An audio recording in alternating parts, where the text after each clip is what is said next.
Heat will kill you. But we can't just stand here and let him take it. Brown, listen to me. You can't leave us behind on Mars. It'll be murder. Listen. There's something going in there. The main cabin's crawling. It's all around me. Lichens. They must have got into the rocket. But how? They must have gone in on that water canister. Then he can't take off. Neither can any of us. They're past 0 hour. So Mars will retain its secrets after all. Those lichens. They'll fill the rocket and there's no cold air to kill them off in there. No. But we can create it, Mary. Brown, listen to me carefully. Can you still reach the controls? Just about. Right, switch off the motors. Now, beside the motor controls, you'll find the refrigeration and air conditioning plant. Turn the refrigeration down to 0 temperature. Then put on your space helmet. Oh, what for? What's Well, don't you realize that refrigeration will kill anything in there? What about Hamlet? He's in there and he's got no protection.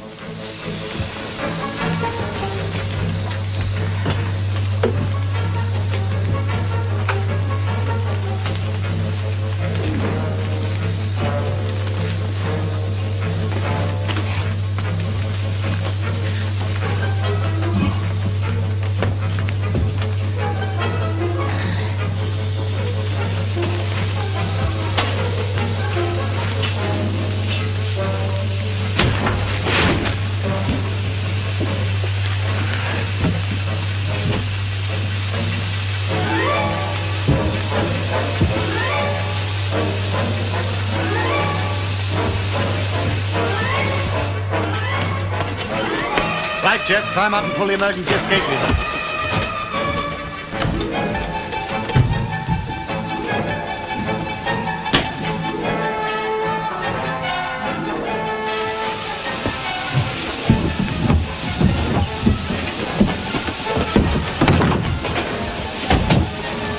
Brown. Oh.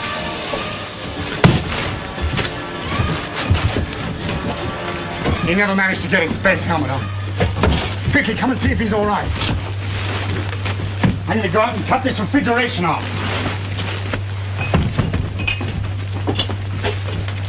Hamlet! He's gone! Well, how could he have got out? Where can he be? Doesn't matter where he is, Jeff. Nothing could have lived through this cold without a spacesuit. Poor Hamlet. I should have made him another one. It wasn't your fault, Jeff. How's Mr. Brown? He's still alive. Well, what have we got here? Oh, Hamlet! Oh, he's all right. How did he get there? I don't know. But Mr. Brown must have put him there to keep him warm. Good old Hamlet. Come on, Jeff. Let's clear these lichens out of here. Even though they're all dead, I want every trace of them out. Wait a minute. We lost most of our water. These things are full of it. I know how to extract water from vegetation. Well, that's wonderful, Mary. Well, let's hope you can. We're certainly going to need it. Well, let's hope it'll be fit to drink. You know, this is really turning the tables. A few hours ago, the lichens were after us for water. He's coming round. Well, 0 hour. We missed it. We have to thank you for that, Mr. Brown. You were going to leave us out there to die. Yes, I don't think you've got a streak of humanity in you. Oh, yes, he has.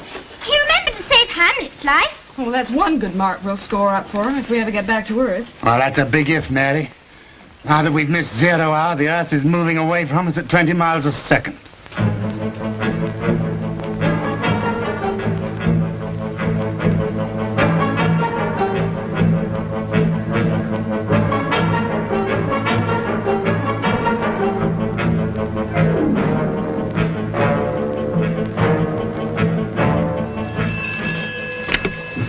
Buchan Island Rocket Research Station, main control room. Oh, no. No, not a thing. And nothing from you either? All right, thank you. That was Jodrell Bank. They picked up nothing from the rocket either. So MR4 is still on Mars? Well, Ian, that's just about it then, isn't it? Yes. Miss Jones, have you got the latest Mars position, please? Thanks. Now, let me see. Sun, Earth, Mars. Which means we are now slipping away from under Mars on our way around the Sun. Even if that rocket took off now, it would need twice its power and speed ever to catch up with us. They might trail behind in orbit, but in relation to us, it might just as well be standing still. If only we could get a relief rocket to Mars. But that's impossible. Look, we're going round the other side of the sun. Mars and Earth won't be back again in opposition for another 2 years. I know. But I can't stop thinking about those children up there. Even if they're alive now, they can't last much longer. There's nothing we can do about it, John. You may as well switch off RT. There's no point in keeping it open now.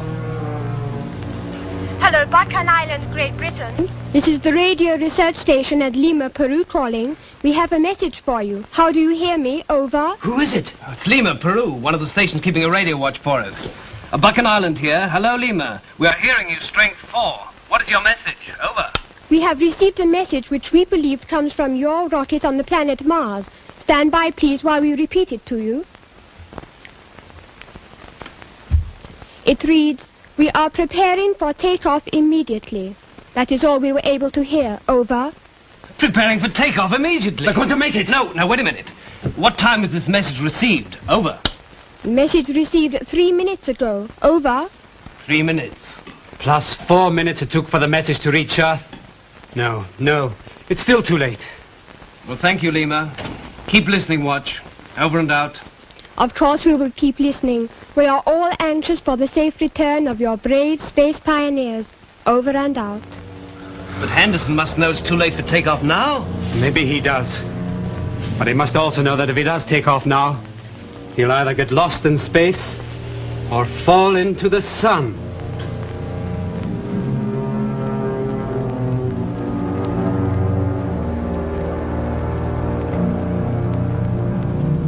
That's impossible, Brown.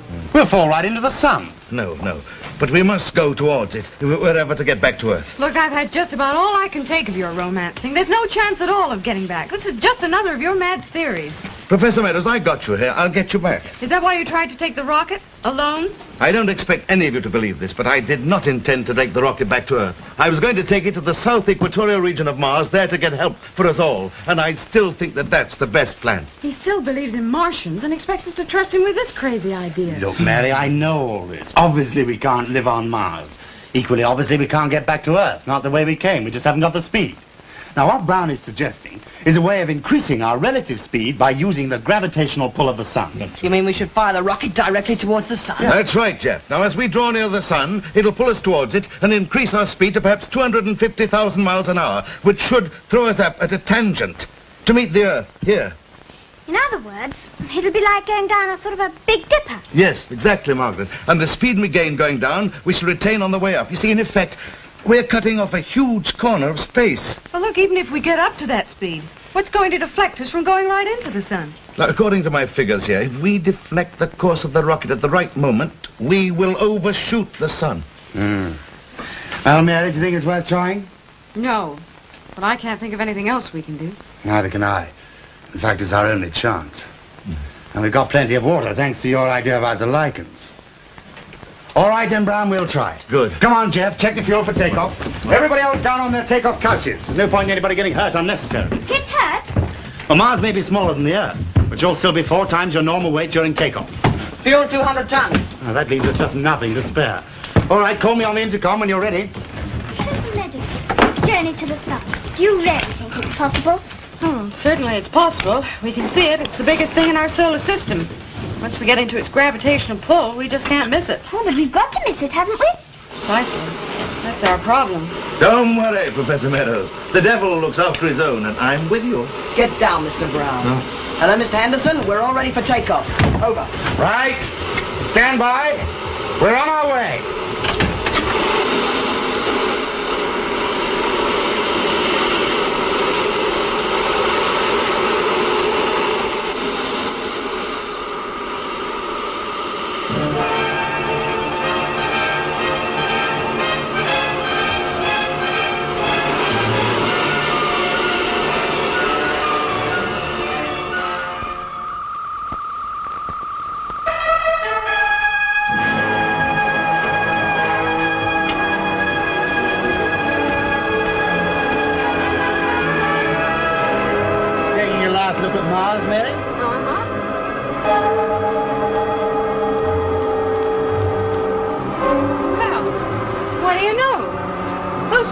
stars have reappeared. Oh, well, don't tell Brown you want to go back. You know, you're a great guy.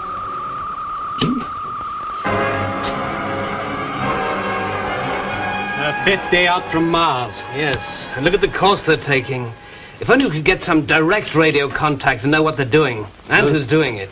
There's no chance of that. The Earth's moving away so fast. Yes, I suppose we're lucky we're still getting their automatic signals. You know, Ian, it's my theory that whoever was alive must have been killed during the takeoff. This course it's taking, it's just going nowhere into deep space. There's no direction to it. Oh, there's a direction, all right. But it's going towards the sun. No one could be mad enough to do that. Except possibly Harcourt Brown. Yes. You know, they could be thinking of using the sun's gravity to pull them through a shortcut in space. Where did you get that mad idea from? This book by Brown. Oh, Space Travel for All. Yes, I've read that too, but it's a pretty dangerous theory. A bit more dangerous than Brown ever imagined. You remember the analysis of Professor Meadows' report on space radiation? Solar and gamma rays from the sun are far more intense than she ever imagined. And the nearer you get to the sun, the more intense they become. That rocket skin couldn't possibly protect any of them.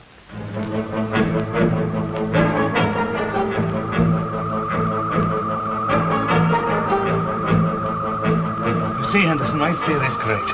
The gravitational pull of the sun has increased our speed enormously. Yes, to 150,000 miles an hour, according to my calculations. But how can you know the speed? We're not going by motor speed. We're far beyond that. No, not motor speed, takeoff speed, falling speed. You see, and that we can calculate by the shifting position of the stars. At any rate, we're now in the gravitational pull of the sun. Oh, it's getting hotter. Thermometers climbed 20 degrees in the last hour, and that's with the refrigeration full on. Poor old Hamlet's feeling it too. How much hotter is it going to get? Much hotter, I'm afraid. Now, what do you make our deflection point, Brown? Well, now, reaching maximum speed of 250,000. Maximum speed, 250... Oh. Hey, what's the matter? Oh, Brown, you've been on watch up here too long. It's time you got some sleep. Go on through into the main cabin. All right, yes. I will. Mary, Brown's coming through. See to get some rest, would you? You're not just tired. The heat's getting you down, isn't it? It's not the heat. Heat doesn't affect me. Oh, something's affecting you. Oh, you know, it's funny. I got the impression he was tougher than any of us. Well, can I help you with any of those calculations? Yes, as a matter of fact, you can, Jeff. Take a look through the periscope and give me the relative position of Orion, will you?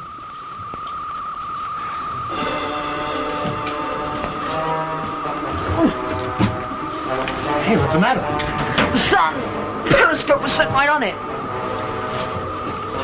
Well, there's no extra filter on it. Brown was the last person to use this. No wonder he was feeling ill. Look, are you all right? I think so. I had no idea it'd be so fierce and blinding. That's more than just blinding, Jeff. There are rays coming from the sun that we know nothing about as yet. It's suicide to look at them with the naked eye. Now, look, this is a very strong filter. We must keep it over the periscope as long as we're near the sun. But if it is solar rays, they could get through the skin of the rocket as well. Couldn't they?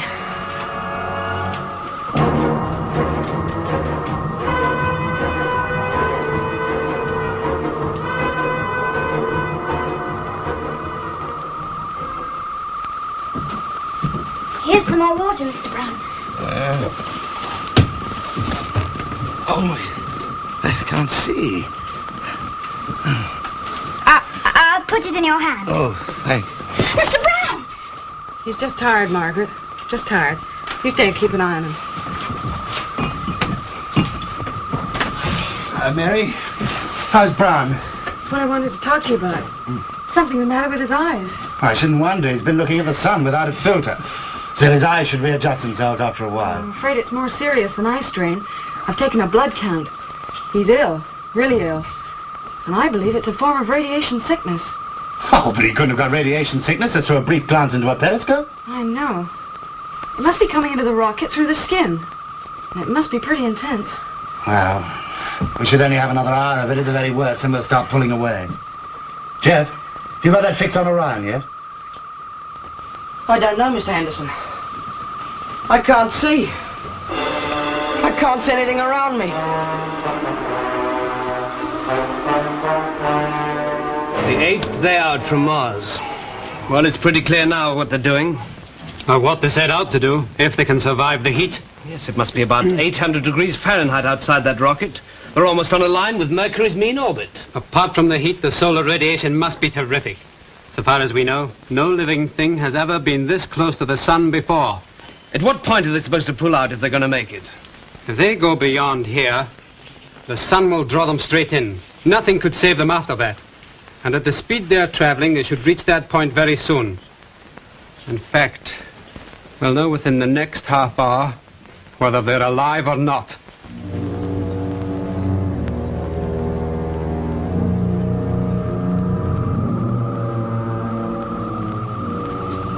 How do you feel now, Jeff?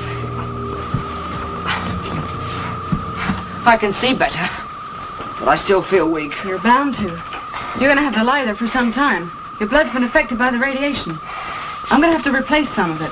Margaret, you know where the blood transfusion equipment is? I'll go and get it. It's up in the control. No, wait a minute. I don't think you'd better go up there. Why not? Because the rocket's skin is thinner at the nose. My guess is that's where the solar radiation's coming through. You stay here. Margaret, what's happening in there? I don't know. I'm not allowed to go up. We should be changing course soon. What time is it? By Earth time, it's exactly 3 o'clock in the afternoon. What? Oh, I don't... Getting up there. No, you shouldn't get up. You're too ill. I've got to get up. I've got to get up. Henderson got to deflect the course of this rocket within the next 2 minutes.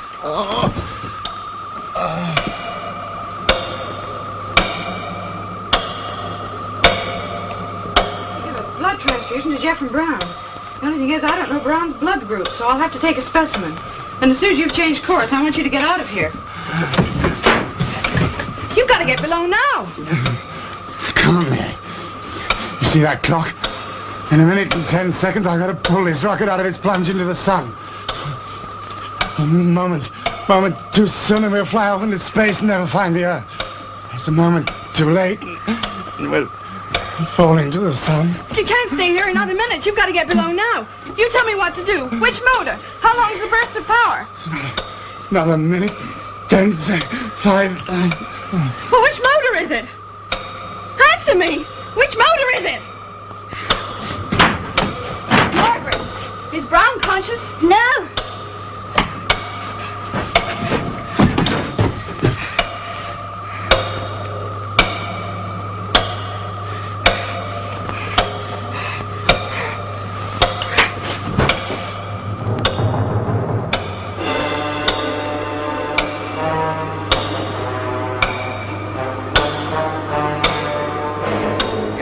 Automatic readings. The sun's interference is so strong, I doubt if we'll get any more. I doubt if we'll need any more anyhow. They're past the deflection point. Well, what'll happen now? The rocket will just speed up and speed up as it gets nearer the sun. And then? Then it'll melt. Then it'll vaporize. That's if it doesn't crash into Mercury first. You see, they're right in line.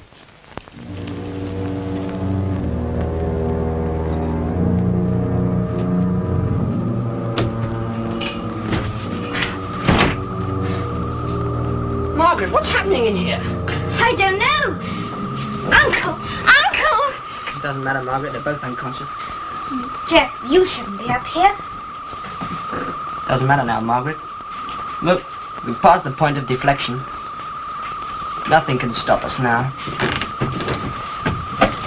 You mustn't look through that periscope again, Jeff. You know what happened last time? It's all the same now, Margaret. Might as well take a look at the enemy. Isn't it funny to think of the sun as the enemy? The thing that brings life to Earth. Something's happening to it. You look, something's eclipsing the sun. What is it? It looks huge. It must be Mercury. It's huge because we're close to it. Hey, it's getting cooler in here already. You know what's happening? Mercury's cutting off the sun's rays. And that means the solar radiation is cut off as well. Well, at least for the time being. The deflection point. Oh, Uncle, Uncle, are you all right? The deflection point. We've passed it. And why is it cooler in here? We're in the shadow of Mercury. What? It's a total eclipse. Mercury must be exactly between us and the sun. We're going towards it so fast, won't we hit it? No, it's an hour away yet. While we're in its shadow, at least we can breathe. What happened? Oh, Mary, did you pass out too? Yeah. It's cold in here. Oh, it's the most fantastic stroke of luck, Mary. We've run right into the path of Mercury. It's shielding us from the sun. Oh, for how long? Jeff, take another look in the periscope. Is the eclipse breaking yet? No. That's strange. It's still a complete eclipse. It came on so quickly. I think we must be running in parallel. There's no parallel lines in space. If we're that close to Mercury, we're being pulled in. Well, then we could use our motors to pull ourselves out again. As soon as we pull out, we're in the sun's radiation. We're in a cleft stick. Well, is there any chance of landing on Mercury? No, Jeff, no. One side, it's too cold for life.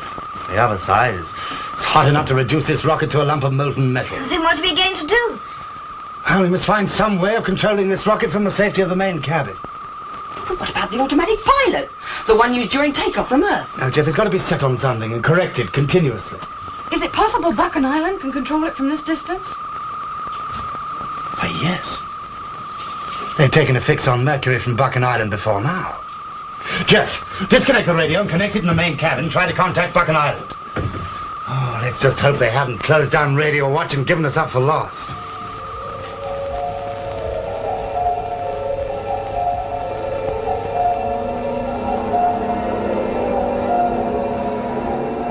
Well, that's the last position. Right alongside Mercury. We'll never get a radar fix now. They're too close in. How about RT? You've got a hope. Hello, Buchan Island. This is MR4 calling. Ian, listen. This is MR4 calling Buchan Island. I have a message for you. We are running parallel to the planet Mercury at a distance of 100,000 miles. Can you compute our course from here to Earth and take over an automatic pilot controlled by radio beacon? Over. Can we? I'll say we can. Or at least we'll try. At least we got a chance. Get on to Jodrell Bank and all radar tracking stations all over the world. We want a full power radio transmission beacon to Mercury. We will compute our instructions by radio relay. Hello, MR4. This is Buchan Island calling. You are now 3 days out. This is Buchan Island calling. Hello, MR4. Set automatic pilot on carrier wave. We will take over. How many other of you still alive? Over. All of us, even Hamlet. Is there anything you want us to do from this end? Over. No, just keep alive, all of you. We will have you back on Earth within 7 days. Over. They're alive!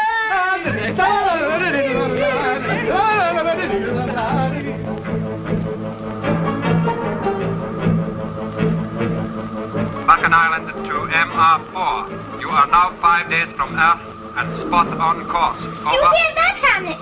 Only 5 more days. Hello, Buchan Island to MR4. You are now only 3 days from Earth and still on course. You are no longer in danger of solar radiation. Over. Oh, that's the worst danger past. Does that mean we can go back into the control cabin now? Yes, Margaret, it certainly does. You should get a pretty good view of Earth through that periscope. Gosh, I never thought I'd see that again. Oh, come on, Jeff. You know, I think I'll go up too. This is a sight I want to see. Well, you old villain, how are you feeling now? Oh, pretty good. I was thinking of getting up. That was what I was afraid of.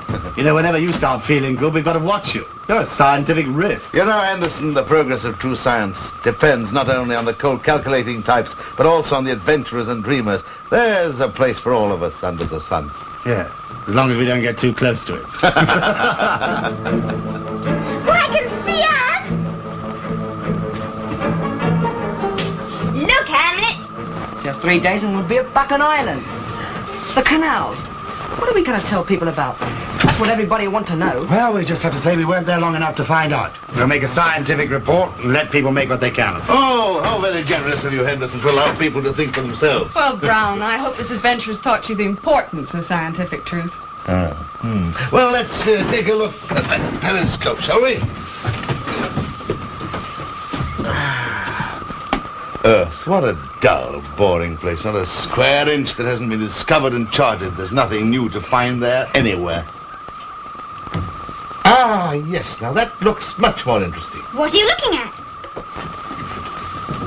Venus. Oh, there's a planet with real possibilities. Oh, no. Oh, Brown, why don't you come down to Earth? Venus.